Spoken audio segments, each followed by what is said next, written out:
चलिए पढ़ते हैं। Thank you.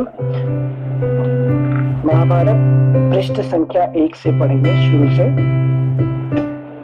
ओम श्री हरि श्री गणेशाय नमः। श्री वेद व्यासाय नमः।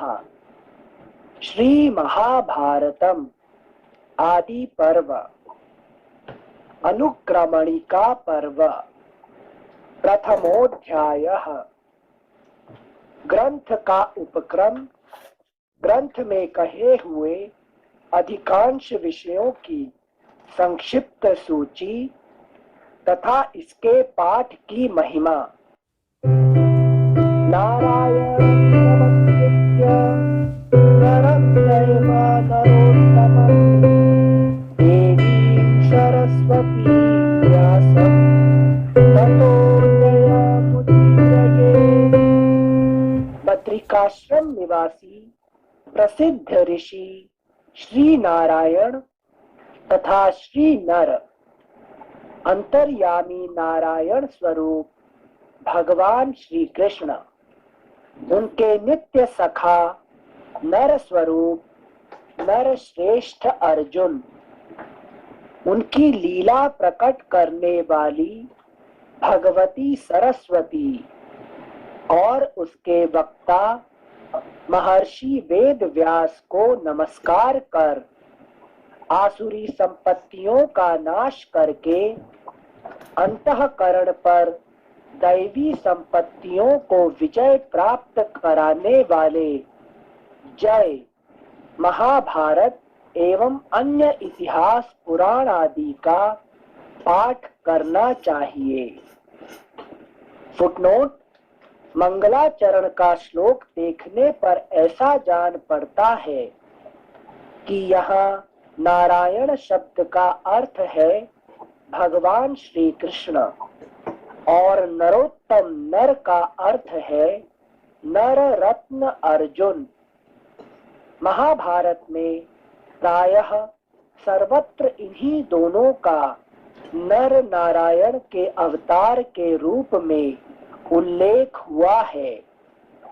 इससे मंगलाचरण में ग्रंथ के इन दोनों प्रधान पात्र तथा भगवान के मूर्ति युगल को प्रणाम करना मंगलाचरण को नमस्कारात्मक होने के साथ ही वस्तु निर्देशात्मक भी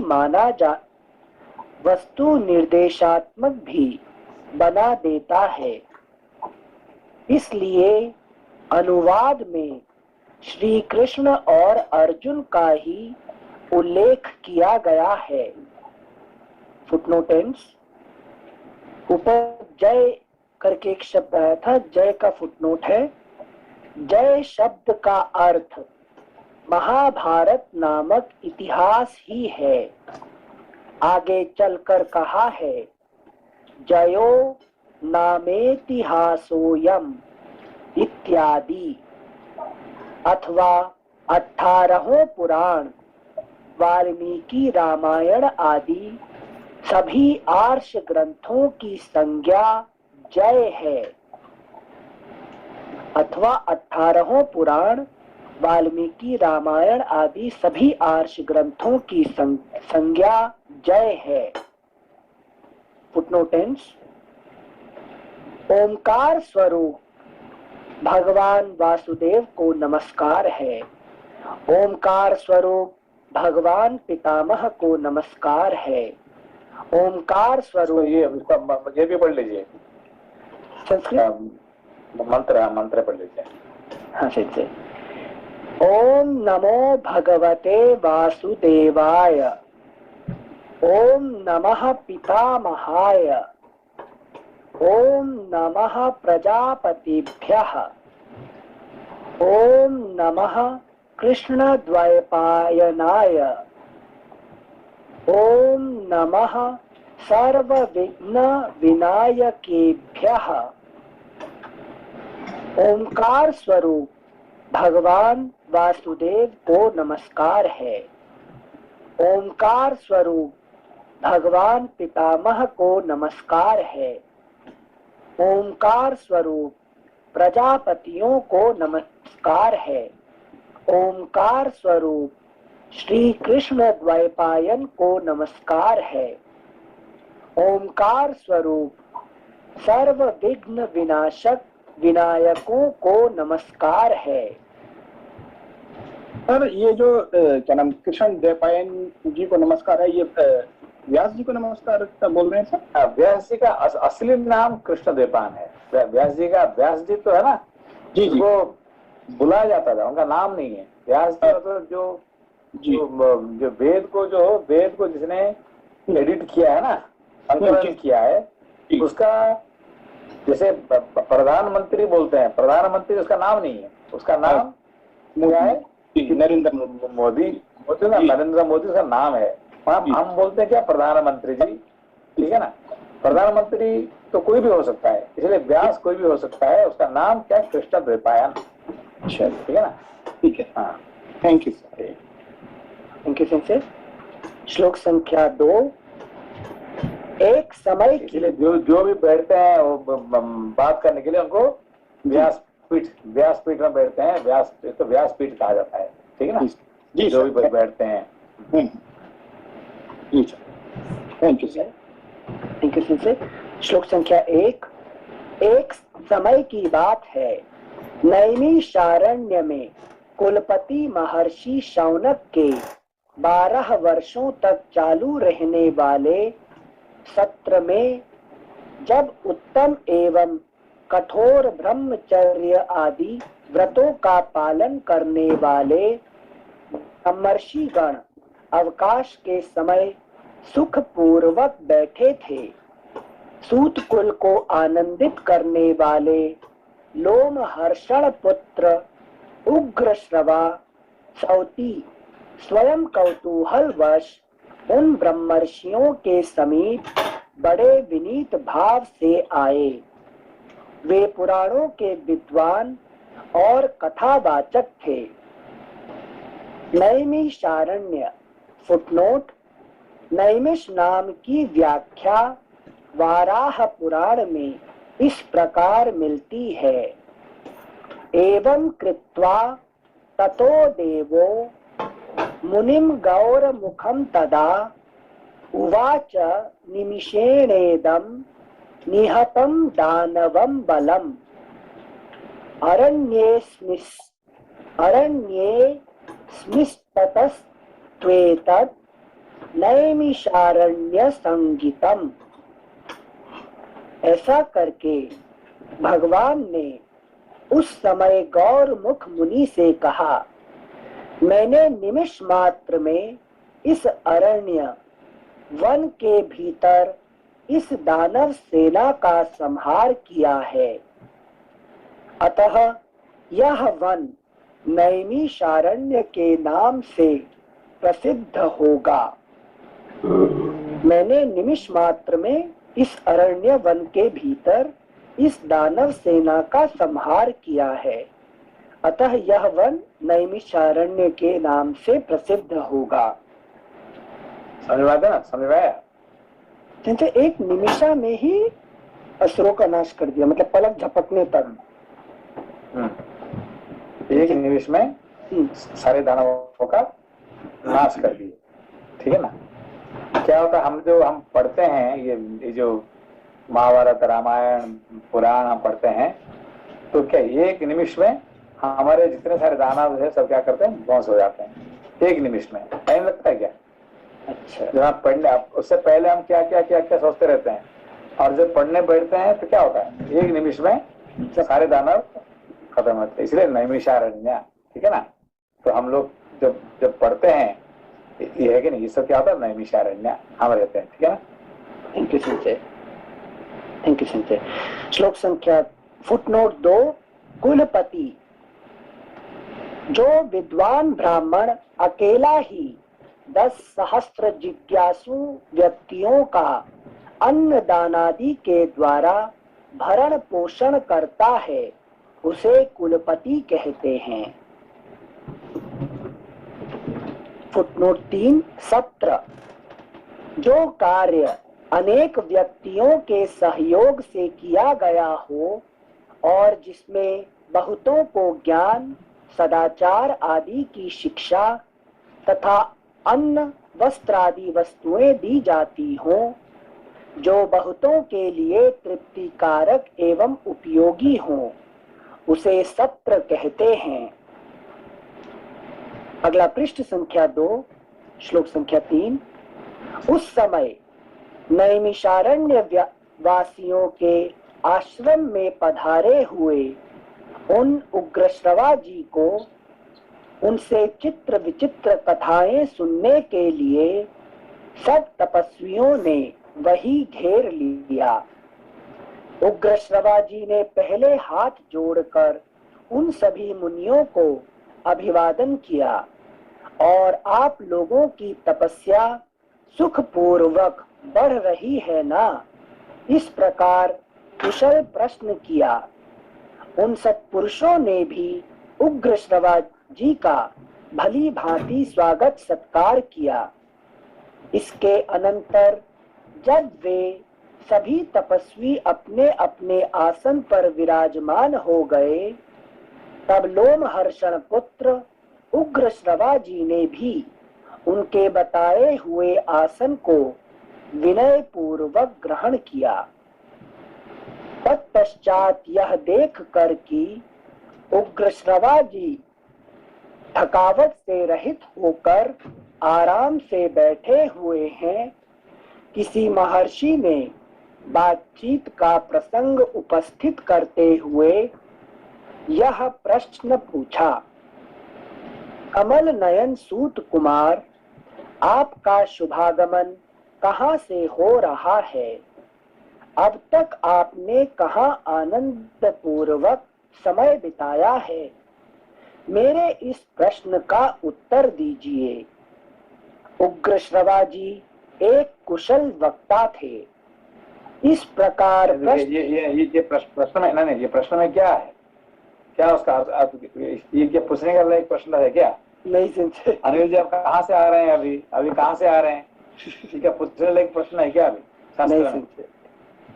क्या है उसका मतलब, क्या होता है?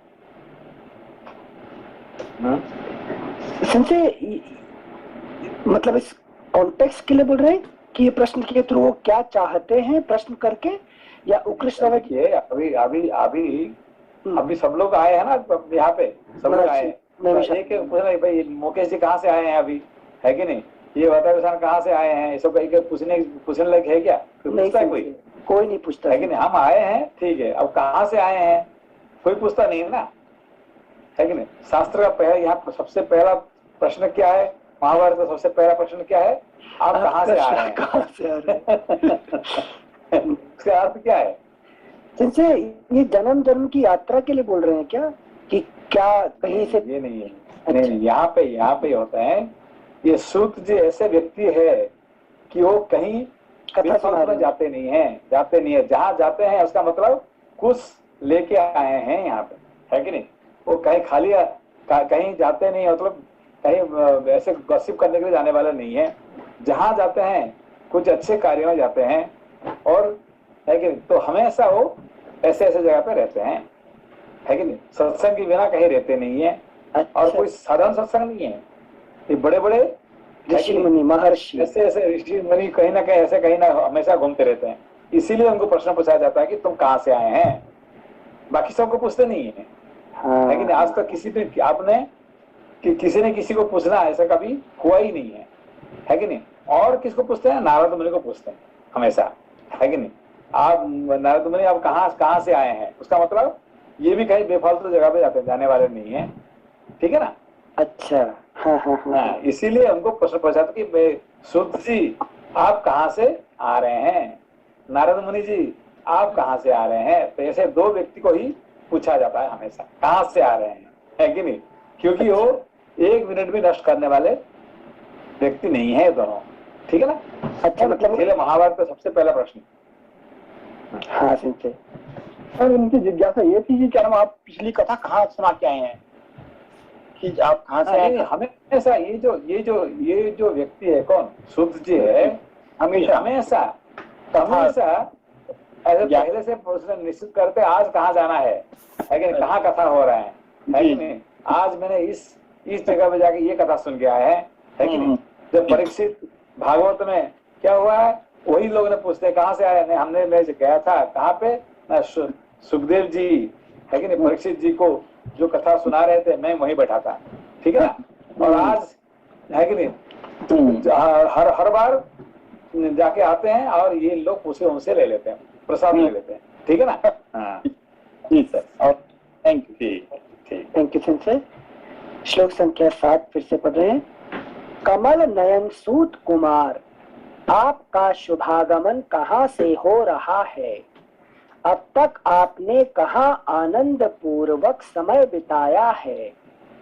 मेरे क्योंकि आप समय बिताने वाले कहीं दुख से समय बिताने वाले नहीं है, बेफालतू तो कहीं बैठने वाले नहीं है कि नहीं। आप जहाँ रहते हैं पूरा पूर्ण है कि नहीं ब्रह्मानंद में रहने वाले व्यक्ति है, इसीलिए बताइए। Thank you sensei. अब तक आपने कहाँ आनंद पूर्वक समय बिताया है?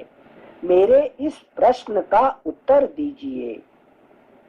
उग्र श्रवा जी एक कुशल वक्ता थे।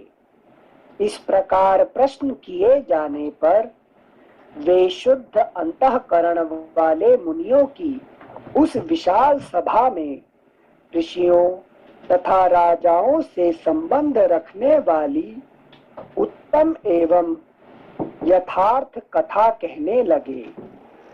उग्र श्रवा जी ने कहा, महर्षियों, चक्रवर्ती सम्राट महात्मा राजर्षि परीक्षित नंदन जन्मेजय के सर्प यज्ञ में उन्हीं के पास वैशंपायन ने श्री कृष्ण द्वैपायन व्यास जी के द्वारा निर्मित परम पुण्यमयी चित्र विचित्र अर्थ से युक्त महाभारत की जो विविध कथाएं विधि पूर्वक कही हैं, उन्हें सुनकर मैं आ रहा हूँ। अब ये देखिए, ये इम्पोर्टेंट टॉपिक है, ये दोबारा पढ़िए। हाँ सही। श्लोक संख्या 9। उग्र श्रवा जी ने कहा, महर्षियों, चक्रवर्ती सम्राट महात्मा राजर्षि परीक्षित नंदन जन्मेजय के सर्प यज्ञ में उन्हीं के पास वैशंपायन ने श्री कृष्ण द्वैपायन व्यास जी के द्वारा निर्मित परम पुण्यमयी चित्र विचित्र अर्थ से युक्त महाभारत की जो विविध कथाएं विधि पूर्वक कही हैं, उन्हें सुनकर मैं आ रहा हूँ। इसमें क्या क्या समझा सोनाली जी, समझाइए। सिंसे जैसे यहाँ पर सूत जी से सबसे पहले प्रश्न किया गया था कि आप कहाँ से आ रहे हैं, तो ये तो सबको सुनिश्चित हो गया था कि किसी इम्पोर्टेंट जगह से आ रहे हैं, कुछ अच्छा सुन के या बताने की इच्छा से आ रहे हैं। तो प्रश्न यहाँ पर पूछा गया उनसे, जो वो सीख के या बता कर आए हैं वो हमें भी जानना है, यहाँ पे जिज्ञासा उत्पन्न हो रही है, ऐसा समझ सकते हैं सिंसे। फिर उसका 9, 10, 11 जो है ना अभी जो पढ़े हैं, इसका अर्थ समझाइए। जी सिंसे। आपको बस किताब है क्या, किताब नहीं है? हाँ सिंसे, उसी में से पढ़ रहे हैं, सॉफ्ट कॉपी से पढ़ रहे हैं। हाँ, तो उसको पढ़ के समझ आइए। हाँ जी सिंसे, राजा परीक्षित जी के जो पुत्र थे जन्मेजय जी ने जो सर्प यज्ञ किया था, तो वहां पर सबसे पहली बार महाभारत का कथन हुआ था, तो उसे सुन करके आ रहे थे सूत जी, इस तरह से समझ सकते हैं। पहले बताएंगे कि ये जो महाभारत को लिखने वाले कौन है? सिंसे वेद व्यास जी ने कही थी और गणपति जी ने लिखी। हाँ जी। हाँ, वो तो ठीक है। नहीं, ये लिखने वाले मतलब लेखक कहा जाता है वेद व्यास जी को। और कौन सुनाए थे? कौन सुनाए थे? सुनाए थे वैशंपायन, ठीक है ना। हाँ, ये वेद व्यास जी का, लेकिन एक मुख्य शिष्य, 4 शिष्यों में मुख्य से एक बड़े शिष्य है कि नहीं, वैशंपायन जी, ठीक है ना। हाँ जी। और कहाँ सुनाए थे? जन्मेजय के यज्ञ में सुनाए थे जिनसे। हाँ, जन्मेजय के सर्प यज्ञ में, है कि हाँ नहीं? जी जी तो जी। ये याद रखना पड़ेगा, ठीक है? ये याद रखिए हाँ। कौन लेखक कौन है, सुनाने वाले कौन है कि नहीं, कहाँ सुनाए थे, कब सुनाए थे, किसी लिए सुनाए थे, ठीक है ना? ये महाभारत का हाँ। ये जानना पड़ेगा, ठीक है ना? जी सर। कब, कहाँ, किसी लिए, किसको, ठीक है ना? जी जी सर, धन्यवाद सर। क्योंकि पहला ठीक से नहीं समझेंगे ना, फिर आगे कोई मतलब नहीं रहेगा, ठीक है ना? एक एक दोबारा पढ़िए, फिर और एक बार पढ़िए। श्लोक संख्या 9। उग्रश्रवा जी ने कहा, महर्षियों, चक्रवर्ती सम्राट महात्मा राजर्षि परीक्षित नंदन जन्मेजय के सर्प यज्ञ में उन्हीं के परीक्षित का नाम क्यों आया यहाँ पे? परीक्षित नंदन मतलब ये परीक्षित के लिए, अपना पिताजी के लिए उन्होंने किए थे यज्ञ, ठीक है ना? यहाँ पे इसलिए पिताजी का नाम यहाँ आ रहा है, ठीक है ना? पिताजी परीक्षित नंदन, है कि नहीं? जन्मेजय, जन्मेजय ने किए थे नहीं, जन्मे परीक्षित नंदन, क्यों? पिताजी के लिए वो यज्ञ किए थे, सर्प यज्ञ किए थे, ठीक है ना? इसीलिए परीक्षित नंदन। तो ऐसे इसको कोड वर्ड है सब, है ना? हाँ। ठीक है से उग्रश्रवा जी ने कहा, महर्षियों, चक्रवर्ती सम्राट महात्मा राजर्षि परीक्षित नंदन। क्या कहा गया? चक्रवर्ती सम्राट। चक्रवर्ती सम्राट मतलब एम्परर, पूरे अर्थ का। एम्परर तो बहुत होते हैं, चक्रवर्ती क्यों डाला गया? कोई चैलेंज करने वाले कोई नहीं रहता है, सम्राट बहुत हो सकते हैं, मगर जिस सम्राट को चैलेंज करने वाले कोई नहीं रहता है कि नहीं? तो सारे सम्राटों का जो सम्राट, इसको कहते हैं चक्रवर्ती, ठीक है ना? चक्रवर्ती सम्राट, है कि? जैसे कि अभी युधिष्ठिर थे, उनको चैलेंज करने वाले दुर्योधन आ गए, फिर वो चक्रवर्ती को नहीं पास, जब बाद में चक्रवर्ती बने हैं महाभारत के बाद, और पहले वो चक्रवर्ती बनने के लिए भगवान राम चक्रवर्ती थे, क्योंकि उनको चैलेंज करने वाले कोई नहीं रहेगा, है कि नहीं? इसलिए चक्रवर्ती कहा जाता है। ठीक, थैंक यू संजय।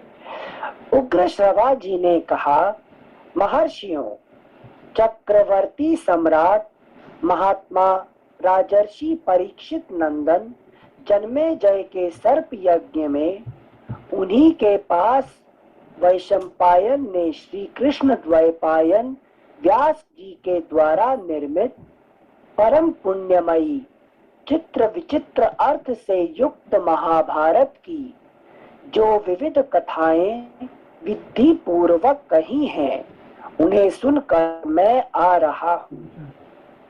चित्र विचित्र, ठीक है ना? इसमें क्या है? चित्र विचित्र। ये महाभारत ऐसे चीज है, ठीक है ना? कॉम्प्लेक्सिटी।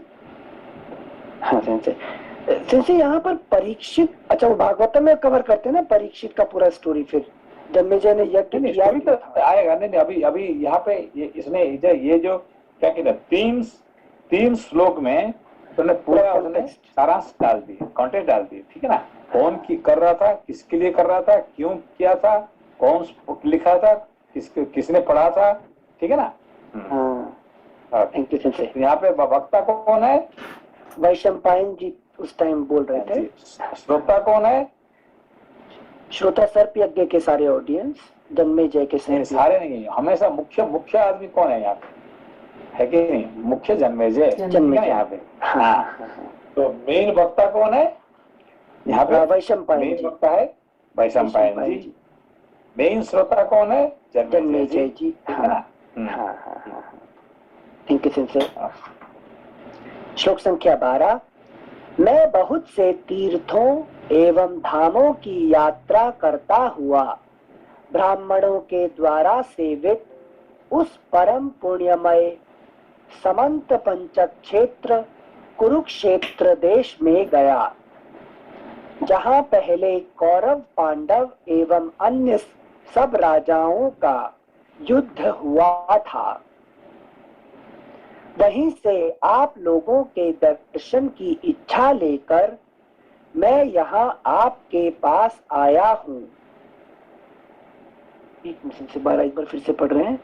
मैं बहुत से तीर्थों एवं धामों की यात्रा करता हुआ ब्राह्मणों के द्वारा सेवित उस परम पुण्यमय समंत पंचक क्षेत्र कुरुक्षेत्र देश में गया, जहाँ पहले यहाँ पे क्या क्या सुना आपने कि सूत जी क्या करते हैं, हमेशा तीर्थ से घूमते रहते हैं और जहाँ पे यज्ञ होता है, जहाँ कथा होता है, वहीं बैठते रहते हैं। बस ये उनका टाइम ऐसे ही पास करते हैं, ठीक है ना। हाँ हाँ संजय, थैंक यू संजय। उस परम पुण्यमय समंत पंचक क्षेत्र कुरुक्षेत्र देश में गया, जहाँ पहले कौरव पांडव एवं अन्य सब राजाओं का युद्ध हुआ था। संजय एक मिनट, ये जैसे रामायण में था कि अभी घटित हो रहा है और राम जी का चरित्र के ऊपर वाल्मीकि जी लिख रहे हैं। महाभारत में ये पोस्ट इवेंट है, महाभारत युद्ध हो चुका है। नहीं, ये जो महाभारत जो है ना, हाँ, जैसे कि वाल्मीकि जी का सामने जैसे हुआ घटना घटित हुआ है, ठीक है ना, ऐसे ही सारे महाभारत का घटना जो है, मेन घटना जो है, ये व्यास जी का सामने हो रहा है और उनका ही है कि संबंधी लोग है कि नहीं, ऐसा कोई बाहर का लोग नहीं है, उनका ही बच्चे, उनका ही पोते, उनका प्रपोते, ये सब जो है ना, ये इनका कहानी है। अच्छा, ठीक है ना। अच्छा अच्छा, ये सिर्फ सुना रहे हैं अभी। It's called autobiography of Vyas. Okay, हाँ हाँ हाँ, थैंक यू संजय। संजय यहाँ सुना रहे हैं इवेंट के बाद में ना, ये जो अभी मैं लिखने का टाइम और सुनाने का टाइम अलग है। अच्छा अच्छा, okay okay, thank you Sanjay. श्लोक संख्या 12। मैं बहुत से तीर्थों एवं धामों की यात्रा करता हुआ ब्राह्मणों के द्वारा सेवित उस परम पुण्यमय समंत पंचक क्षेत्र कुरुक्षेत्र देश में गया, जहाँ पहले कौरव पांडव एवं अन्य सब राजाओं का युद्ध हुआ था।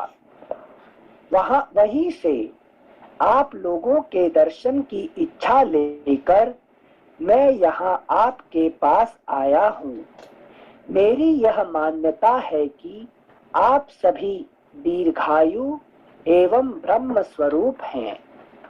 ब्राह्मणों, इस यज्ञ में सम्मिलित आप सभी महात्मा बड़े भाग्यशाली तथा सूर्य और अग्नि के समान तेजस्वी हैं।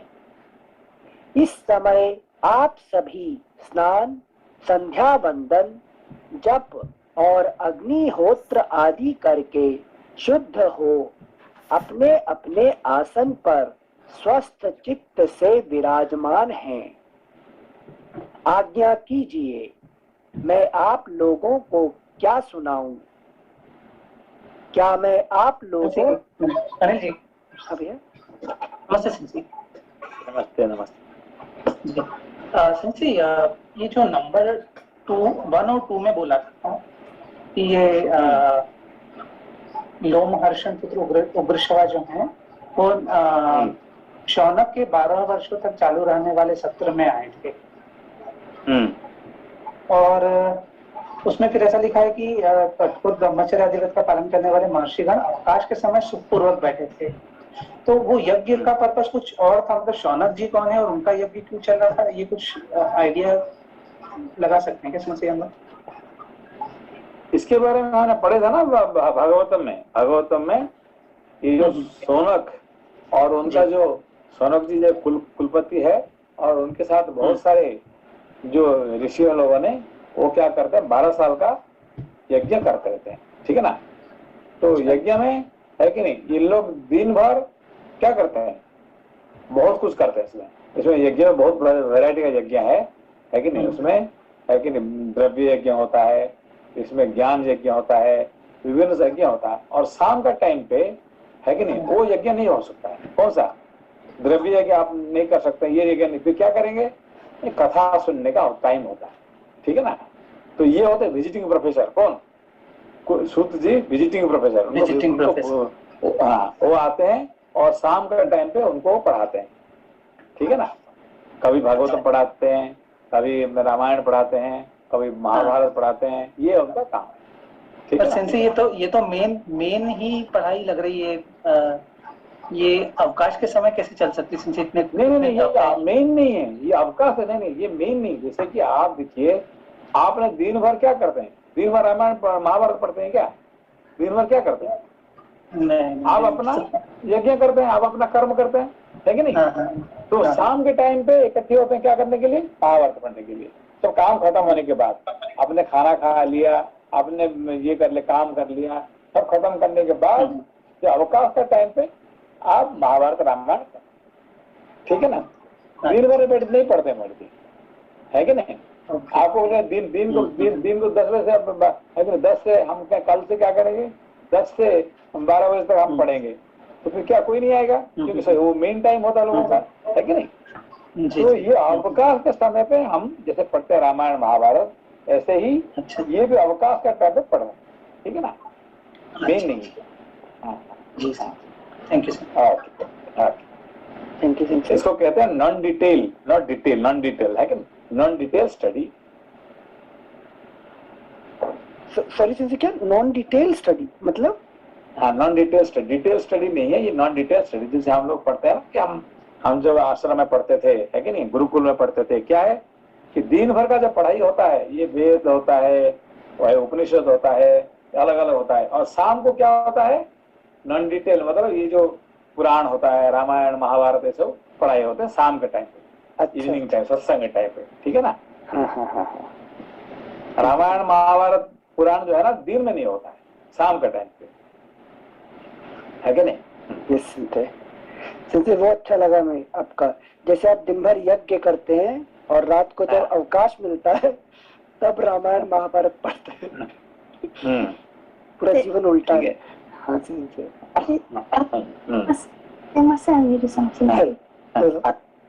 May I ask why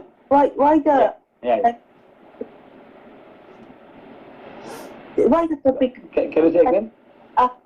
Why the topic different for the evening and for the morning? Yeah, because you see that the what you call the detailed study and non-detailed study, two kinds of studies are there. Okay, detailed study means where you have to count, like for example, when you study grammar, grammar means every letter you have to count. Okay, every letter. You cannot just like see. We are, for example, now Anil is reading about 10 to 12 pages sometimes. 10 to 12 pages per day. Okay, but if you study Upanishad, can you study 10 to 12 pages? Only 2 sentences. Okay, when we study Kathopanishad, only 2 sentences. Okay, grammar means only 1 or 2 words. Okay, nara, naraha. Say naram, nara. The one word is enough. One word. Okay. Grammar only one word. Okay. Gita Upanishad only 1 sentence or 2 sentences. Okay. But when we study Ramayana Mahabharata, then we study 10-12 pages. Okay. Okay. All right. Okay. No, So thank it's you. called non-detail. Non-detail means we don't study every word by word. Okay. Oh, okay. Thank you so much, Ms. Anis. Thank you Sanjay. श्लोक संख्या 15। Sorry, नमस्ते संजय। नमस्ते नमस्ते। संजय, आपने अभी बोले कि Mahabharata is the autobiography of Ved Vyas जी।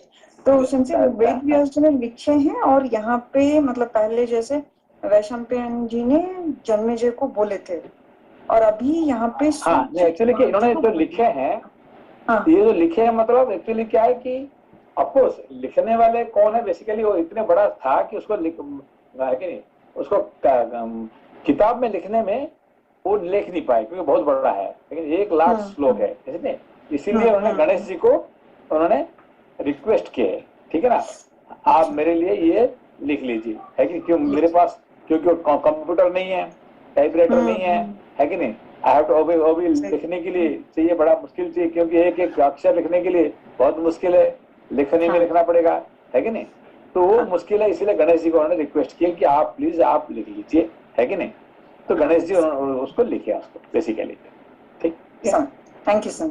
और अभी वैशंपायन जी उसको पढ़ रहे हैं, जो लिखा हुआ व्यास जी का लिखा हुआ चीज को वो पढ़ रहे हैं, पढ़ के सुना रहे हैं, ठीक है ना, ठीक है, थैंक यू सर। एक बार वैशंपायन जी जन्मे जी को सुना रहे हैं, और अब हाँ। जो है उसको सुनने को सूत जी अभी सुना रहे हैं, सोनक जी को सौनक जी और सोनक। दूसरे ऋषियों को सुना रहे हैं। समझ। Thank you sense. और थैंक यू सेंसे। श्लोक संख्या 15। इस समय आप सभी स्नान, संध्या वंदन, जप और अग्निहोत्र आदि करके शुद्ध हो अपने अपने आसन पर स्वस्थ चित्त से विराजमान हैं। आज्ञा कीजिए, मैं आप लोगों को क्या सुनाऊं? क्या मैं आप लोगों को धर्म और अर्थ के गूढ़ रहस्य से युक्त, अंतःकरण को शुद्ध करने वाली भिन्न भिन्न पुराणों की कथा सुनाऊं, अथवा उदार चरित महानुभाव ऋषियों एवं सम्राटों के पवित्र इतिहास? अगला पृष्ठ संख्या 3। ऋषियों ने कहा, उग्र श्रवाजी परमर्षि श्री कृष्ण द्वैपायन ने जिस प्राचीन इतिहास रूप पुराण का वर्णन किया है और देवताओं तथा ऋषियों ने अपने अपने लोक में श्रवण करके जिसकी भूरी भूरी प्रशंसा की है, जो आख्यानों में सर्वश्रेष्ठ है, जिसका एक एक पद, वाक्य एवं पर्व विचित्र शब्द विन्यास और रमणीय अर्थ से परिपूर्ण है, जिसमें आत्मा परमात्मा के सूक्ष्म स्वरूप का निर्णय एवं उनके अनुभव के लिए अनुकूल युक्तियां भरी हुई हैं, और जो संपूर्ण वेदों के तात्पर्यानुकूल अर्थ से अलंकृत है, उस भारत इतिहास की परम पुण्यमयी ग्रंथ के गुप्त भावों को स्पष्ट करने वाली पदों वाक्यों की व्युत्पत्ति से युक्त, सब शास्त्रों के अभिप्राय के अनुकूल और उनसे समर्थित जो अद्भुत कर्मा व्यास की संहिता है, उसे हम सुनना चाहते हैं। अवश्य ही वह चारों वेदों के अर्थों से भरी हुई तथा पुण्य स्वरूपा है, पाप और भय को नाश करने वाली है। भगवान वेद व्यास की आज्ञा से राजा जन्मेजय के यज्ञ में प्रसिद्ध ऋषि वैशंपायन ने आनंद में भरकर भली भांति इसका निरूपण किया है। ये हमारे जो ग्रंथ जो है ना, ग्रंथ बहुत प्रकार का ग्रंथ है, ठीक है ना, है कि नहीं? एक सूत्र ग्रंथ होता है, एक स्मृति ग्रंथ होता है, ऑफकोर्स वेद श्रुति ग्रंथ होता है, श्रुति और स्मृति, ठीक है ना। तो ग्रंथ बहुत प्रकार की है, और इसमें से रामायण और महाभारत ये दो ग्रंथ को कहा जाता है इतिहास ग्रंथ, है ना। क्या नाम? इतिहास। तो हमारे जो हिस्ट्री, हमारे जो असली हिस्ट्री ऑफ इंडिया है कि ये कौन है? ये रामायण और महाभारत, ये दो ही ग्रंथ जो है इसको इतिहास ग्रंथ कहा जाता है, ठीक है ना। बाकी 36 पुराण, 18 महापुराण और 18 उपपुराण, ये इसको क्या पुराण ग्रंथ है, उसको इतिहास नहीं कहा जाता, उसको पुराण कहा जाता है कि नहीं? इसको इतिहास कहा जाता है। हाँ, सिर्फ रामायण और महाभारत को, महाभारत, ये दो ही ग्रंथ जो है इसको इतिहास ग्रंथ कहा जाता है। हाँ, अच्छा, thank you. History of India. हाँ सिंचे एक मिनट यहाँ पर आया था, उस भारत इतिहास की परम पुण्यमयी ग्रंथ के गुप्त भावों को स्पष्ट करने वाली। अच्छा, भारत का इतिहास, थैंक यू। भारत इतिहास। हाँ। श्लोक संख्या 22। उग्र श्रवा जी ने कहा, जैसे संस्कृत में इसको लिख रहे हैं सौती रुवाच, और उसका सौती ये ट्रांसलेटर थोड़ा अपना अपना जोड़ देता है उसको है कि नहीं? अच्छा, सूत जी ने कहा, एक्चुअली क्या है, सूत जी ने कहा गया, मगर उन्होंने उग्र श्रवा जी ने कह दिया, तो ठीक है उनको, ठीक है। नहीं, पूछना इसलिए था कि उग्र श्रवा जी को ही सूत जी मतलब इंटरचेंज करके। उग्र एक्चुअली उनको सूत जी कहते हैं, उग्र श्रवा इसलिए कहा जाता है कि वो ज्यादा सुनने वाले, मतलब प्रखर सुनने वाले हैं, है कि नहीं?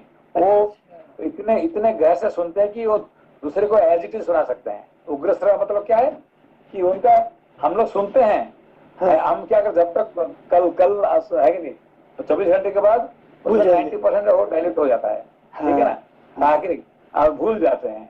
है क्यों भूल गए? क्योंकि हम उग्र श्रवा नहीं है कि नहीं, डिटेल सुनते नहीं है। उग्र मतलब है कि नहीं, वेरी, इसको पूरा नींद सुनते, ठीक है ना।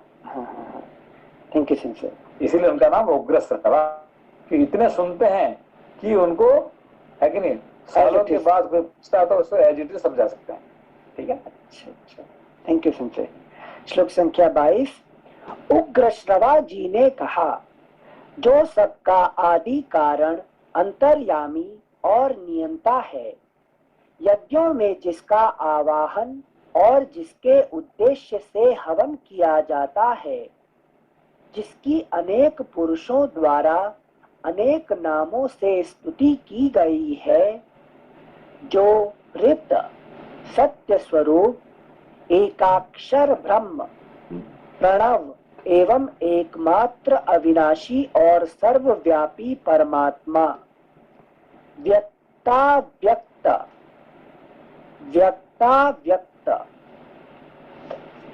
साकार निराकार स्वरूप, व्यक्त अव्यक्त, व्यक्त अव्यक्त, व्यक्तावक व्यक्त, ठीक है ना। व्यक्त अव्यक्त साकार निराकार स्वरूप एवं सनातन है, असत सत एवं उभय रूप से जो स्वयं विराजमान है, फिर भी जिसका वास्तविक स्वरूप सत असत दोनों से विलक्षण है, यह विश्व जिससे अभिन्न है, जो संपूर्ण परावर स्थूल सूक्ष्म जगत का सृष्टा पुराण पुरुष सर्वोत्कृष्ट परमेश्वर एवं वृद्धि क्षय आदि विकारों से रहित है, जिसे पाप कभी छू नहीं सकता, जो सहज शुद्ध है, वह ब्रह्म ही मंगलकारी एवं मंगलमय विष्णु है। उन्हीं चराचर गुरु ऋषिकेश मन इंद्रियों के प्रेरक, ऋषिकेश मन इंद्रियों के प्रेरक श्री हरि को नमस्कार करके सर्वलोक पूजित अद्भुत कर्मा महात्मा महर्षि व्यास देव के इस अंतःकरण शोधक मत का मैं वर्णन करूंगा। पृथ्वी पर इस इतिहास का अनेकों कवियों ने वर्णन किया है और इस समय भी बहुत से वर्णन करते हैं। इसी प्रकार अन्य कवि आगे भी इसका वर्णन करते रहेंगे। इस महाभारत की तीनों लोकों में एक महान ज्ञान के रूप में प्रतिष्ठा है। ब्राह्मणादि द्विजाति संक्षेप और विस्तार दोनों ही रूपों में अध्ययन और अध्यापन की परंपरा के द्वारा इसे अपने हृदय में धारण करते हैं। श्लोक संख्या दो परंपरा क्या क्या है? अध्ययन अध्यापन। हाँ संख्या, खुद को पढ़ना और दूसरे को सुनाना। थैंक यू संख्या। 27 में क्लियरली कह रहे हैं, इस महाभारत की तीनों लोकों में एक महान ज्ञान के रूप में प्रतिष्ठा है। और हमें क्या पढ़ाया जाता है? महाभारत घर में रखेंगे तो मतलब जो पूरा नेगेटिव ठीक है। हाँ संचय। श्लोक संख्या 27। इस महाभारत की तीनों लोकों में एक महान ज्ञान के रूप में प्रतिष्ठा है। ब्राह्मणादि द्विजाति संक्षेप और विस्तार। आपने कहा ना कि महाभारत पर हमें किसी ने कहा था लास्ट टाइम, ठीक है ना, कि हम घर में महाभारत नहीं रखते हैं। मैंने कहा तुम्हारे घर में हमें तो तीन महाभारत देखा। कहाँ देख लिया है कि मैंने तीन देखा अभी तक, है कि चौथा पता नहीं है, कहाँ दिखाइए। मगर ड्राइंग में देखा गीता रखा था, मैंने कहा ये गीता ये क्या है कि नहीं, ये महाभारत है कि नहीं है, महाभारत से आया ना, कहाँ से आया ये, है कि नहीं। तो बोलते ये गीता है, तो गीता जो है ना महाभारत का ही पार्ट है कि नहीं, ये मुख्य पार्ट है कि नहीं। तो गीता रखा उसका मतलब ये महाभारत रखा आपने, है कि नहीं। बच्चा कहाँ से पैदा हो गया बिना महाभारत से, कि बच्चा याद रहता है, माता पिता भूल जाते हैं। Thank you. श्लोक संख्या 27। इस महाभारत की तीनों लोकों में एक महान ज्ञान के रूप में प्रतिष्ठा है। ब्राह्मणादि द्विजाति, संक्षेप और विस्तार दोनों ही रूपों में अध्ययन और अध्यापन की परंपरा के द्वारा इसे अपने हृदय में धारण करते हैं। यह शुभ, ललित एवं मंगलमय शब्द विन्यास से अलंकृत है तथा वैदिक, लौकिक या संस्कृत प्राकृत संकेतों से सुशोभित है।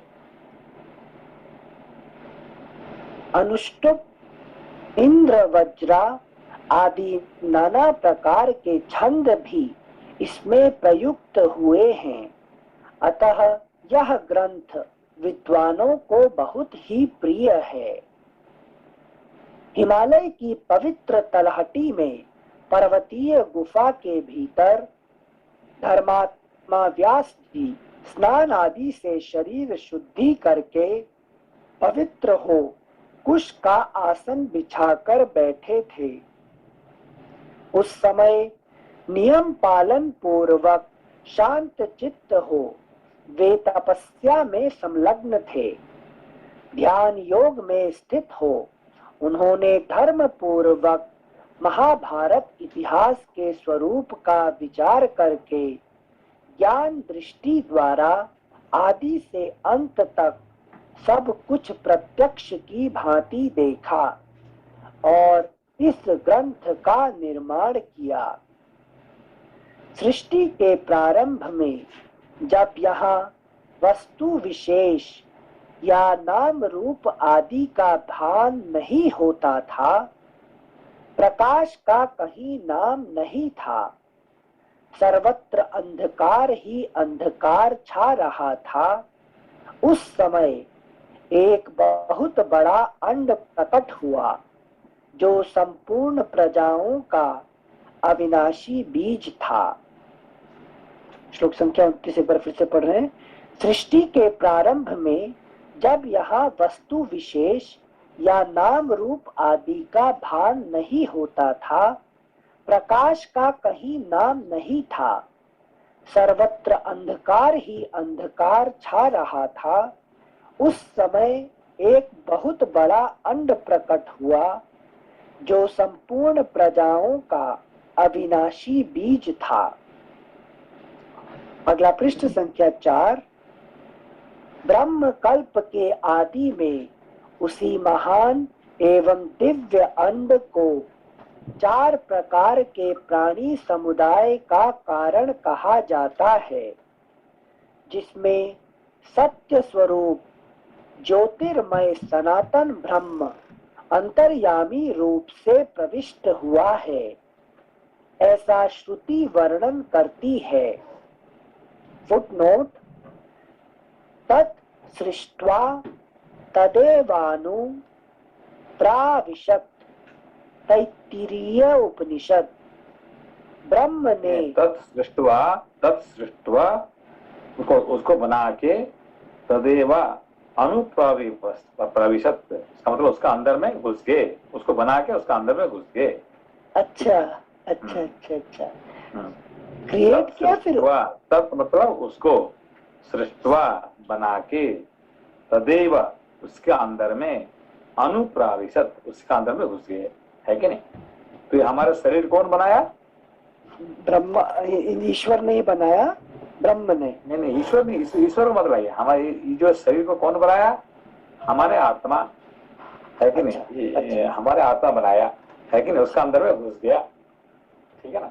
अच्छा, आत्मा ने शरीर बनाया और शरीर के अंदर आत्मा ही घुस गया। हाँ। अच्छा अच्छा, ओके। तत्सृष्ट्वा तदेव अनुप्राविशत्, तदेवानुप्राविशत्, तैत्तिरीय उपनिषद। ब्रह्म ने अंड एवं पिंड की रचना करके मानो स्वयं ही उसमें प्रवेश किया है। ऋषय फुटनोट एंड्स। श्लोक संख्या 31। वह सिंसे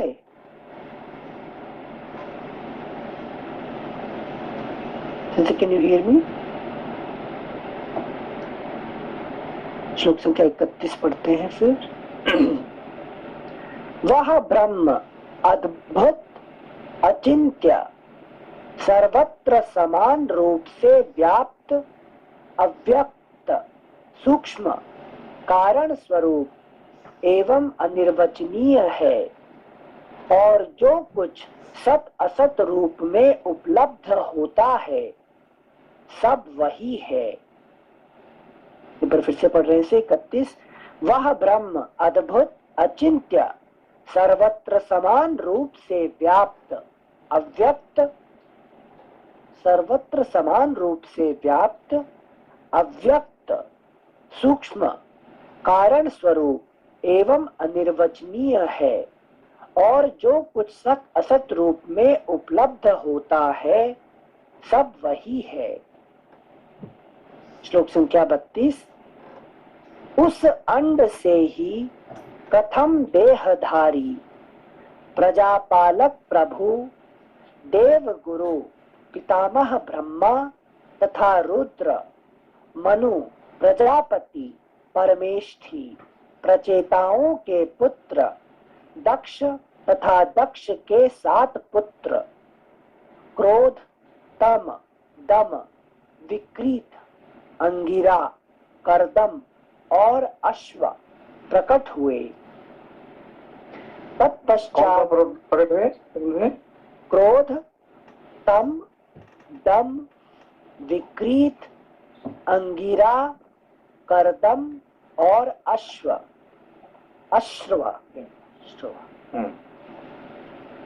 प्रचेताओं के पुत्र दक्ष के 7 पुत्र हुए। संजय, ये अंगिरा जी अलग है ना?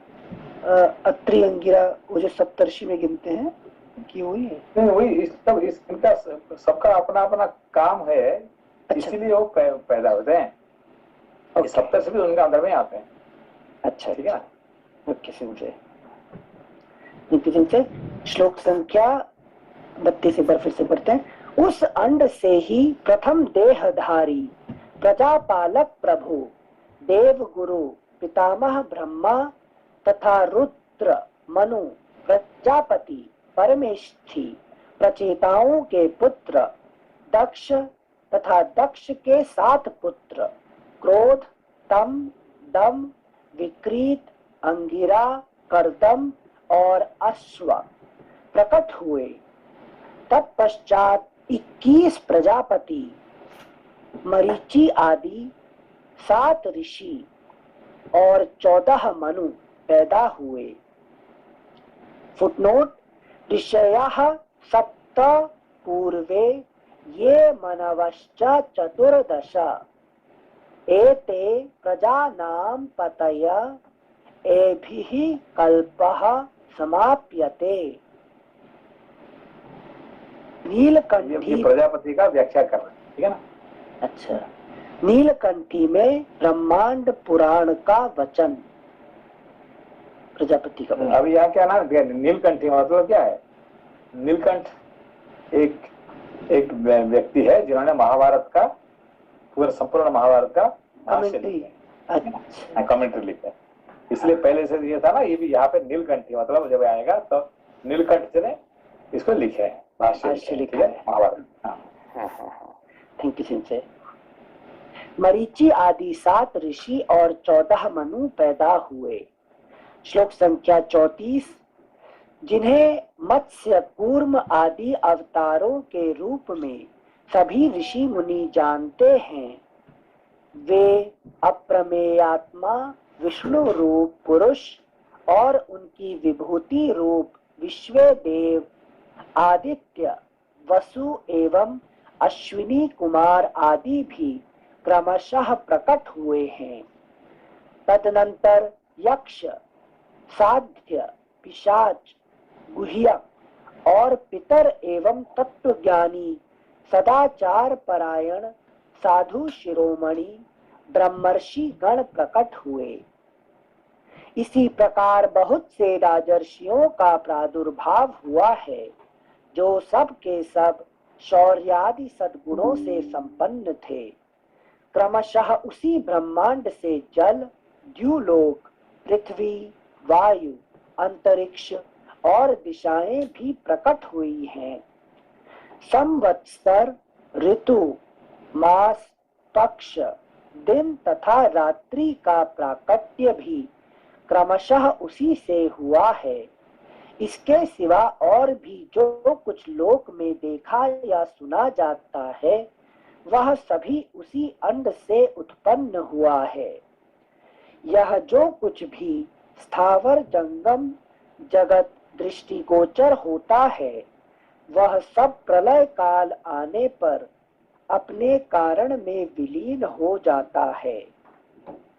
जैसे ऋतु के आने पर उसके फल पुष्प आदि नाना प्रकार के चिन्ह प्रकट होते हैं और ऋतु बीत जाने पर वे सब समाप्त हो जाते हैं, उसी प्रकार कल्प का आरंभ होने पर पूर्ववत वे पदार्थ दृष्टिगोचर होने लगते हैं और कल्प के अंत में उनका लय हो जाता है। इस प्रकार यह अनादि और अनंत काल चक्र लोक में प्रवाह रूप से नित्य घूमता रहता है। इसी में प्राणियों की उत्पत्ति और संहार हुआ करते हैं। इसका कभी उद्भव और विनाश नहीं होता। देवताओं की सृष्टि संक्षेप में 33,000, 3300 और 33 लक्षित होती है। देवताओं की सृष्टि अब देवता संख्या कितने होते हैं? 33 कोटि। यहाँ पर बोल रहे 33,000, 3300 और 33 लक्षित। ठीक है ना? कैसे समझे यहाँ पर 1000, 1000, 100? तो बेसिकली देखिए, दोबारा पढ़िए उसको। हाँ समझे। देवताओं तो श्लोक नंबर कौन सा है? श्लोक नंबर 41 से 41। 41। हाँ, दोबारा पढ़िए। 41 फिर से पढ़ रहे हैं। हाँ समझे। एक बार 40 से पढ़ लेते हैं। श्लोक संख्या 40। इस प्रकार यह अनादि और अनंत काल चक्र लोक में प्रवाह रूप से नित्य घूमता रहता है। इसी में प्राणियों की उत्पत्ति और संहार हुआ करते हैं। इसका कभी उद्भव और विनाश नहीं होता। श्लोक संख्या 41। देवताओं की सृष्टि संक्षेप में 33,000, 3300 और 33 लक्षित होती है। पूर्व काल में दिवह पुत्र, बृहत, भानु, चक्षु, आत्मा, विभावसु, सविता, ऋचिक, अर्क, भानु, आशावह तथा रवि, ये सब शब्द विवस्वान के बोधक माने गए हैं। इन सब में जो अंतिम रवि है, वे मही पृथ्वी में गर्भ स्थापन करने वाले एवं पूज्य माने गए हैं। इनके तनय देवभ्राट हैं और देवभ्राट के तनय सुभ्राट माने गए हैं। सुभ्राट के टॉपिक थोड़ा पहले पे है ना? हाँ। थोड़ा थोड़ा हैवी टॉपिक है, ठीक है ना, इसमें से ये समझ में आया आपको? संजय, सूर्य भगवान विवस्वान के अलग अलग नाम है, ठीक है ना। तो हाँ। सबका नाम उनका कार्य के हिसाब से नाम रखा गया है, ठीक है ना। यहाँ विवस्वान मतलब सूर्य, सूर्य का नाम विवस्वान है। हाँ। तो उनका अलग अलग नाम क्यों? उनका अलग अलग कार्य होने के कारण से, ठीक है ना, कार्य के हिसाब से नाम उनका है, ठीक है ना। तो शेष नाम है कि नहीं, शेष नाम क्या है? रवि, ठीक है, दोबारा पढ़िए उसको इसी। हाँ संजय, श्लोक संख्या 42। पूर्व काल में दिवह पुत्र बृहत भानु चक्षु आत्मा विभावसु सविता ऋचीक अर्क भानु आशावह तथा रवि, ये सब शब्द विवस्वान के बोधक माने गए हैं। इन सब में जो अंतिम रवि हैं वे मही पृथ्वी में गर्भ स्थापन करने वाले एवं पूज्य हैं, एवं पूज्य माने गए हैं। इनके तनय देव भ्राट हैं और देव भ्राट के तनय सुभ्राट माने गए हैं। अभी मही में ये मह्य क्यों कहा गया इनको? जो लाइफ देते हैं, he is the cause of giving life on earth. तो जो पूरा जो उपज होती है कृषि के रूप में या हमारी लाइफ के रूप में, we are sustained by lord sun. और जो हमारी ऊर्जा शक्ति कृषि जैसे जो अंकुर फूटता है और जो वर्षा होती है, तो रज में अंकुर जब फूटता है तो फोटोसिंथेसिस से लाइफ आती है प्लांट के अंदर।